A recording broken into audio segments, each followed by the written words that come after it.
ভজ গৌরাঙ্গ কহ গৌরাঙ্গ লহ গৌরাঙ্গের নাম রে। নিত্যানন্দ এবার হরিদাসের হাত ধরে বলেন, শোনো হরিদাস, প্রভু তো তোমার কথা খুব শোনেন, আমি তো চঞ্চল, আমার কথার কোনো দাম নেই। তাই তুমি একটু কৃপা করে এই দুই পাপীর উদ্ধারের কথা মহাপ্রভুকে জানাও। আর তুমি যদি একবার গৌরহরিকে মিনতি জানাও, তাহলে দয়াল ঠাকুর তোমার কথা কিছুতেই ফেলতে পারবেন না। তুমি আমাকে কথা দাও হরিদাস, জগাই মাধাইকে উদ্ধারের ভার তুমি নেবে। নিত্যানন্দ প্রভুর কথা শেষ হতেই হরিদাস জোর করে তার হাত চেপে ধরে আনন্দের সঙ্গে বলেন, আমাকে আর অপরাধী করবেন না শ্রীপাদ। প্রভুর কৃপায় আমি বুঝতে পারছি এই দুই পাপীর উদ্ধারের সময় পূর্ণ হয়েছে। তোমার মনে যখন ওদের জন্য প্রেম এসেছে, তখন প্রভু তা পূরণ করবেনই। জয় গৌরহরি, জয় নিত্যানন্দ। প্রেমের ঠাকুর শ্রী গৌরাঙ্গ ভক্তজনের সঙ্গে কত যে লীলা করেছেন তার শেষ নেই। মহাপ্রভুর সহচর ভক্তজনকে নিয়েও মানুষের মধ্যে বহু অলৌকিক লীলার প্রকাশ ঘটেছে। করুণা ঘন শ্রী গৌরাঙ্গের ভাবে বিভোর হয়ে তখন সমস্ত নবদ্বীপ একেবারে উত্তাল হয়ে উঠেছে। গৌরহরিও সবার অন্তরে হরিনাম আর কৃষ্ণ নাম মিলিয়ে বিভোর হয়ে আছেন। অদ্বৈতাচার্য শ্রীবাস প্রভৃতি পণ্ডিতগণ তো সব সময়ই কৃষ্ণ নাম করছেন। তার উপর মহাপ্রভুর আদেশে নিত্যানন্দ প্রভু আর হরিদাস একসঙ্গে নাম বিলিয়ে চলেছেন। অবতার মহাপুরুষদের সঙ্গে বরাবরই পরম ভক্তরাও আসেন। নিত্যানন্দ প্রভুকে দিয়ে গৌরহরি নবদ্বীপে যে এক মধুর লীলার প্রকাশ ঘটিয়েছিলেন, এবার সেই কাহিনীই বলবো। পরম দয়াল করুণাময় প্রভুর আদেশ পেয়ে হরিদাস আর নিত্যানন্দ বলতে গেলে একই সঙ্গে থাকেন। মুখে কৃষ্ণ নাম আর গৌরহরির গুণগান এই নিয়েই দিন কেটে যায়। ধীর শান্ত স্বভাবের হরিদাস সব সময় চঞ্চল কৌতুক প্রিয় নিত্যানন্দের সঙ্গে মন জুগিয়ে চলতে পারে না। মানুষের মধ্যে গৌরহরির নাম বিতরণের সময় মাঝে মাঝেই খুবই বেসামাল হয়ে পড়েন নিত্যানন্দ। নিত্যানন্দ প্রভুর সঙ্গে রাস্তায় বেরিয়ে তাই সব সময়ই ভয়ে ভয়ে পথ চলেন হরিদাস। বিশেষ করে মা গঙ্গার কাছে গেলে আর রক্ষে নেই। গঙ্গার জলে একবার যদি নিত্যানন্দ নামেন, তাহলে আর সহজে উঠতে চান না। পবিত্র শীতল জলে বারবার ডুব দিয়ে সাঁতার কেটে এক চরম আনন্দ উপভোগ করতে থাকেন। সময়ের জ্ঞানই থাকে না তার। হরিদাস আর কি করেন, অনেক বুঝিয়ে মিনতি করে শেষে নিত্যানন্দ প্রভুকে জল থেকে কোনো রকমে উঠিয়ে আবার ফিরে চলেন। ছেলে মানুষের মতো নিত্যানন্দ সব সময় কৃষ্ণ প্রেমে মাতোয়ারা হয়ে থাকেন। সেই সময় নবদ্বীপের শাসনকর্তা ছিলেন দুই পরম প্রতাপশালী ভাই জগাই আর মাধাই। বাংলাদেশে তখন নবাবী রাজত্ব, বিভিন্ন জায়গাতেই কাজীর শাসন ব্যবস্থা। জগাই মাধাই কাজীকে নানা কথায় সন্তুষ্ট করে আর নানা রকম উপহার পাঠিয়ে সব সময় নিজেদের মতো করে বশ করে রাখত। তাই নবদ্বীপের শাসন ব্যবস্থার ভার এই দুই ভাইয়ের উপরই ছেড়ে দিয়েছিলেন কাজী সাহেব। ব্রাহ্মণ সন্তান হয়েও জগাই মাধাইয়ের কোনো ধর্মজ্ঞান ছিল না। তাদের যখন যা মনে হতো সেই মতোই আইন জারি করত। সাধারণ মানুষ তখন সব সময় ভয়ে থাকত, কখন যে কি আইন জারি করে বসবে জগাই মাধাই, তার কিছু ঠিক নাই। করের বোঝাও দিন দিন সাধারণ মানুষের উপর বাড়ছিল। জগাই মাধাই নবাবের খাজনা আদায়ের নাম করে মানুষের কাছ থেকে বহু টাকা পয়সা আদায় করত, আর সেই টাকা পয়সায় তারা আনন্দ উপভোগ করত। দিন রাত মদ খেয়ে হই হুল্লোড় করেই বেশিরভাগ সময় কাটতো তাদের। তাদের হুকুম না মেনে যদি কেউ খাজনা না দিতে পারত তাহলে আর রক্ষে নেই। ভীষণ অত্যাচার চলতো এইসব সাধারণ মানুষদের উপর। অনেকে মরেও যেত তার মার খেয়ে। কাজীকে নিজেদের মতো রাখতে পেরে জগাই মাধাইয়ের তো আর কোনো ভয়ই ছিল না। তাছাড়া অস্ত্রধারী কিছু পাঠান সৈন্য সব সময় জগাই মাধাইকে পাহারা দিত।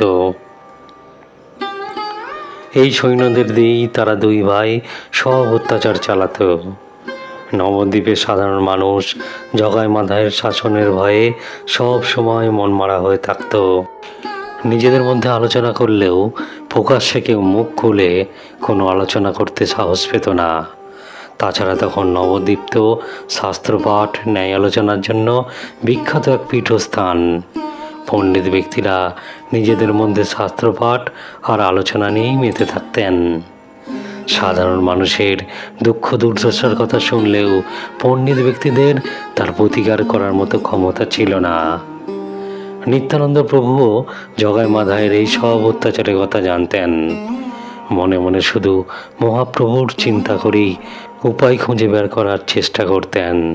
একদিন রাস্তায় হরিনাম করে চলতে চলতেই হঠাৎ হরিদাসকে বললেন নিত্যানন্দ, হরিদাস, তুমিও তো প্রভুর আদেশেই ভগবানের নামই বিতরণ করছো সবাইকে, তা সে কাজ কি আমরা ঠিকঠাক পালন করছি? নিত্যানন্দ প্রভুর মুখে এই অদ্ভুত কথা শুনে হরিদাস একটু চমকে ওঠেন। কি জানি কোথায় কি কোনো ভুল হচ্ছে। মহাপ্রভুর আদেশ পেয়েই তো তিনি আর শ্রী নিত্যানন্দ একসঙ্গে হরিনাম সংকীর্তন মানুষের মধ্যে বিলিয়ে চলেছেন। আর সেই সুধামাখা হরিনামে সব মানুষের অন্তরেও পরিপূর্ণতায় ভরে উঠেছে। তাহলে ছন্দপতন কিসের? নিত্যানন্দ প্রভুর মুখের দিকে বিস্ময় ভরা চোখে তাকিয়ে তাই হরিদাস বলেন, হ্যাঁ, আমরা তো প্রভুর আদেশই পালন করছি শ্রীপাদ। হরিনাম ছাড়া আর কিছু তো ভক্তদের আমরা শোনাই না, তাহলে ভুল কিসের? হরিদাসের মুখের দিকে তাকিয়ে মৃদু হেসেই বলেন নিত্যানন্দ, না, গৌরহরির নাম বিতরণে ভুল হচ্ছে সে কথা আমি বলছি না। আমি শুধু জানতে চাইছি সবাইকে কি আমরা নাম মাহাত্ম্য দিতে পারছি? এক অদ্ভুত প্রশ্ন। হরিদাস কোনো জবাব দিতে পারেন না। নিত্যানন্দ প্রভুই আবার বলেন, শোনো হরিদাস, সবই প্রভুর ইচ্ছে, তবুও কেন যেন মন চঞ্চল হয়ে উঠেছে আজ। এই শ্রীধাম নবদ্বীপেই স্বয়ং গৌর হরি রয়েছেন, আর এই জায়গাতেই চলছে চরম অনাচার। নবদ্বীপের শাসন ব্যবস্থার নাম করে দুই ভাই জগাই মাধাই যে অত্যাচার করে নিজেদের মহাপাপী করে তুলেছে, তাদের কথা তুমি ভেবেছো কখনো? ওরে বাবা, ওই দুই পাষণ্ডের কথা তুমি মুখে এনো না শ্রীপাদ। প্রভুর যা ইচ্ছে তাই হবে। ওদের কাছে নাম বিতরণ করতে যাওয়ার কথা তুমি মুখেও এনো না। নিত্যানন্দ প্রভুর কথা শেষ হতে একটু জোরেই বলে ওঠেন হরিদাস। হরিদাসের মুখের দিকে তাকিয়ে একটু গম্ভীর হয়ে যান নিত্যানন্দ প্রভু। তারপর সহজভাবে বলেন, প্রভুর আদেশেই আমরা ভগবানের নাম গান সব মানুষের হৃদয়ে জাগিয়ে তুলেছি ভাই। সেখানে কোনো বাজবিচার নেই। পাপী তাপী অজ্ঞান অধম মানুষদের হরিনাম গানে কৃপা হলেই তো প্রভুর আদেশ পালন সার্থক হবে। শ্রীকৃষ্ণের জীব তো সবাই, তার ইচ্ছেতেই তো জগতে সব কাজ হয়। তুমি আমি কতটুকু নিজের ইচ্ছেই করতে পারি বলো? তাই মহাপ্রভুর ইচ্ছেতেই বলছি, চলো আজ জগাই মাধাইয়ের বাড়িতে নাম গান করি। কথাগুলো বলেই একটু স্থির হয়ে পড়েন নিত্যানন্দ। হরিদাসও আর কথা বলতে পারলেন না। পরম করুণাময় দয়াল শ্রী গৌরাঙ্গের লীলাও শুরু হয়। নিত্যানন্দ প্রভুর সঙ্গে ভয়ে ভয়েই হরিদাস মন শান্ত করে জগাই মাধাইয়ের বাসস্থানের দিকে নাম করতে করতে এগিয়ে যান। জগাই মাধাই তখন মদ খেয়ে বেসামাল হয়ে আছে। বাইরে সশস্ত্র প্রহরী কৃষ্ণ নাম করতে করতে আগে এগিয়ে যান নিত্যানন্দ প্রভু। গৌরহরির কৃপায় প্রহরীরাও কিছু বলতে পারে না। প্রহরীরা ভাবে হয়তো এরা কিছু ভিক্ষা চাইতে এসছে। নিত্যানন্দ প্রভু নাম করতে করতেই জগাই মাধায়ের ঘরের দরজায় এসে দাঁড়ান। মদের নেশায় তখন তারা মেতে আছে। দরজার সামনে অন্য সুর শুনে ঘুম ঘুম চোখ তুলে জগাই বলে ওঠে, কে রে ওখানে ভ্যান ভ্যান করছে, কি চাই কি? জগাইয়ের কথায় সাহস করে আর একটু এগিয়ে যান নিত্যানন্দ। তারপর দু হাত তুলে জয় শ্রীকৃষ্ণ, জয় শ্রী গৌরাঙ্গ বলতে বলতে জগাইয়ের সামনে দাঁড়িয়ে বলেন, আমরা গৌর হরির নাম করছি ভাই, এসো তোমরাও আমাদের সঙ্গে একবার বলো, ভজ শ্রীকৃষ্ণ, কহ শ্রীকৃষ্ণ। মাধায়ের নেশা তখন ছুটে গেছে। এবার মাধায় আস্তে আস্তে উঠে জড়ানো গলায় বলে, তবে রে বেটা ভণ্ডের দল, তোদের পানের ভয় নেই, আমাদের কাছে এসে বড় বড় কথা বলছিস, দাঁড়া মজা দেখাচ্ছি তোদের। কথাগুলো বলি উঠতে যায় মাধায়, কিন্তু নেশার যোগের জন্যই আবার টলে পড়ে যায়। দরজার বাইরে দাঁড়িয়ে হরিদত্ত সবই দেখছেন। আর না জানি কি অঘটন ঘটে যায়। কাঁপতে কাঁপতে হাত জোর করে বারবার শুধু গৌর হরিকেই ডাকতে থাকেন হরিদাস। মাথায় মাটিতে পড়ে যেতেই রাগ বেড়ে যায় জগায়ের। সে চিৎকার করে উঠে বলে, আমাদের সঙ্গে রসিকতা করতে আসা হয়েছে, আজ তোদের উচিত শিক্ষা দেব। কে আছিস, ধর এই বেটাদের। জগায়ের কথা শুনে আর দাঁড়িয়ে থাকতে পারে না হরিদাস। এক পা ঘরের মধ্যে রেখে কোনো রকমে জোর করেই নিত্যানন্দ প্রভুকে টেনে বাইরে আনেন। তারপর প্রহরীরা আসার আগেই বাইরে বেরিয়ে তারা জোরে জোরে পা চালিয়ে হাঁটতে থাকেন রাস্তায়। ঘটনার আকস্মিকতায় নিত্যানন্দ প্রভুও যেন কেমন উন্মনা হয়ে যান, কোনো কথাই বলতে পারেন না। ভাবের ঘড়ি হরিদাসের সঙ্গে জোরে জোরে হাঁটতে থাকেন। পিছনে তখন প্রহরীরাও ছুটে আসছে। তাই দেখে হরিদাস তো দৌড় শুরু করলেন। নিত্যানন্দ প্রভুও হরিদাসের সঙ্গে ছুটছেন। রাস্তায় লোকজনও এই দৃশ্য দেখে মজা উপভোগ করতে থাকে। যারা আবার মহাপ্রভুর এই নাম গানের বিরোধী ছিল, সেই সব ব্রাহ্মণ পণ্ডিত আর মানুষেরা ঘটনা দেখে বলতে থাকে, বেশ হয়েছে, ভণ্ড সাধুদের উচিত শিক্ষা দিয়েছে জগাই মাধায়। বেশ কিছু দূর আসার পর প্রহরীরা থেমে যায়। হরিদাস পিছনে তাকিয়ে দেখেন কেউ নেই। এতক্ষণে কিছুটা শান্তও হয়েছে মন। ধীরে ধীরে নিত্যানন্দ প্রভুর হাত ধরে গঙ্গার ঘাটের দিকে এগিয়ে যান হরিদাস। এতক্ষণে নিত্যানন্দ প্রভু কিছু কথা বলেননি। তাই শান্ত পরিবেশে এসে হরিদাস প্রথমে বলেন, আজ কি অঘটন ঘটতে চলেছিল বলো তো শ্রীপাদ? তোমার এই ছেলে মানুষই আর গেল না কেন? আমি আবার তোমার কাছে কি অপরাধ করলাম? হরিদাসের মুখের দিকে তাকিয়ে জবাব দেন নিত্যানন্দ।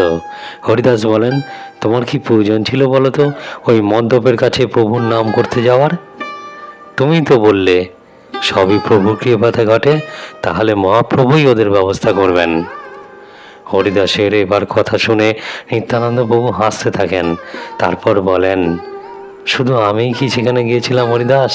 তুমিও তো সঙ্গে ছিলে, তুমি নিজেও তো ওদের ব্যবস্থা দেখলে। তোমার কষ্ট হচ্ছিল বলেই না আমি প্রভুর নামের কথা ওদের বললাম? এখন তো বেশ আমাকে দোষ দিচ্ছ। নিত্যানন্দ প্রভুর কথা শুনে হরিদাস হাসতে থাকেন। এই সব কিছুই যে শ্রী গৌরাঙ্গ মহাপ্রভুর কৃপাতেই ঘটছে সে কথা বুঝতে আর বাকি থাকে না। দুই হাত জোর করে পরম দয়াল সেই গৌর হরিকেই প্রণাম জানান হরিদাস।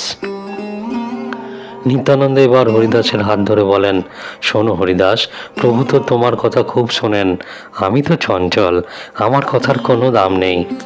তাই তুমি একটু কৃপা করে এই দুই পাপীর উদ্ধারের কথা মহাপ্রভুকে জানাও। আর তুমি যদি একবার গৌর হরিকে মিনতি জানাও, তাহলে দয়াল ঠাকুর তোমার কথা কিছুতেই ফেলতে পারবেন না। তুমি আমাকে কথা দাও হরিদাস, জগাই মাধাইকে উদ্ধারের ভার তুমি নেবে। নিত্যানন্দ প্রভুর কথা শেষ হতেই হরিদাস জোর করে তার হাত চেপে ধরে আনন্দের সঙ্গে বলেন, আমাকে আর অপরাধী করবেন না শ্রীপাদ। প্রভুর কৃপায় আমি বুঝতে পারছি এই দুই পাপীর উদ্ধারের সময় পূর্ণ হয়েছে। তোমার মনে যখন ওদের জন্য প্রেম এসেছে তখন প্রভু তা পূরণ করবেনই। জয় গৌর হরি, জয় নিত্যানন্দ। কথাগুলো বলে সামনের দিকে পা বাড়ান হরিদাস। নিত্যানন্দ প্রভু নাম করতে করতে হরিদাসের সঙ্গে হাঁটতে থাকেন। এইভাবে আনন্দ করতে করতে হরিদাস আর নিত্যানন্দ এসে সেই গৌরাঙ্গের কাছে বসেন। গৌর হরি তখন ভক্তদের সঙ্গে কৃষ্ণ নাম করছেন। হরিদাস আর নিত্যানন্দকে একই সঙ্গে এইভাবে আসতে দেখে গৌরাঙ্গ বলেন, কি হলো হরিদাস, আজ যে তোমরা দুজনেই বড় চঞ্চল হয়ে উঠেছ। শ্রীকৃষ্ণের নাম গান বুঝি আজ সবার অন্তরে পৌঁছেছে? হরিদাস কিছু বলার আগেই নিত্যানন্দ বাবু উঠে দাঁড়িয়ে বলেন, খুব হয়েছে ঠাকুর, তোমার কথা শুনে সবার কাছে কৃষ্ণ নাম শোনাতে গিয়ে আমাদের চরম শিক্ষা হয়েছে। এই শেষ, আর আমাদের বাইরে গিয়ে নাম বিতরণের আদেশ তুমি দিও না প্রভু। নিত্যানন্দের জবাব শুনে মৃদু হাসতে থাকেন শ্রী গৌরাঙ্গ। দয়াময় ঠাকুর তো সবই জানেন, তবুও লীলা প্রকাশের জন্যই সব কিছু কথা আর আয়োজন। তাই যেন কিছুই বুঝতে পারেননি সেই ভেবে প্রভু নিত্যানন্দের দিকে তাকিয়ে বলেন, তুমি কি বলছো আমি তো ঠিক বুঝতে পারছি না শ্রীপাদ, কথাটা আমাকে একটু খুলে বলো। সবার মুখের দিকে তাকিয়ে আবার একটু জোরেই বলেন নিত্যানন্দ, এ আর খুলে বলার কি আছে? আমার কথা না শুনতে চাও, হরিদাসই বলুক, সেও সব জানে। তবে আমার শুধু একটাই প্রার্থনা তোমার কাছে, শ্রীকৃষ্ণের নাম তো সাধু আর পরম ভক্ত মানুষের মনে সহজেই বলা যেতে পারে।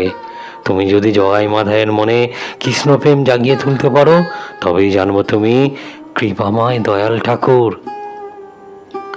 কথাগুলো বলে একটু সময় তাকান শ্রীপাদ নিত্যানন্দ।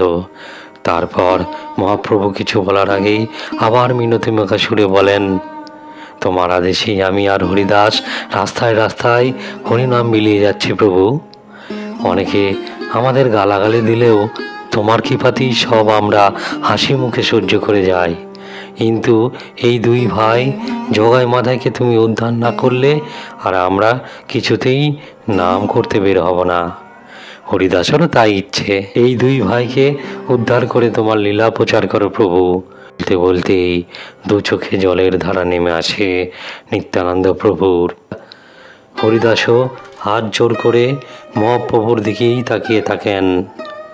ভক্তজনরা জোরে জোরে শ্রীকৃষ্ণ আর শ্রী গৌরাঙ্গের জয়ধ্বনি দিয়ে ওঠে। হরিনামের ধ্বনিতে সবার মন আনন্দে নেচে ওঠে। শ্রী গৌরাঙ্গ মহাপ্রভু ভাবের আবেশে বিভোর হয়ে পড়েন। কিছু সময় পরে নিত্যানন্দ প্রভুর দিকে তাকিয়ে মৃদু হেসে বলেন, শ্রীকৃষ্ণের কৃপায় তোমার মনে জগাই মাধায়ের উদ্ধারের চিন্তা এসেছে নিত্যানন্দ, তখন তারা নিশ্চয়ই ভগবানের কৃপা থেকে বঞ্চিত হবে না। শ্রীকৃষ্ণই তাদের মঙ্গল করবেন। মহাপ্রভুর কথা শুনে নিত্যানন্দ প্রভু আনন্দে নাচে ওঠেন। মহাপ্রভুর কথা শুনে নিত্যানন্দ প্রভু আনন্দে নেচে বলেন, জয় গৌর হরি, জয় শ্রীকৃষ্ণ। আবার শুরু হয় হরিনাম গান।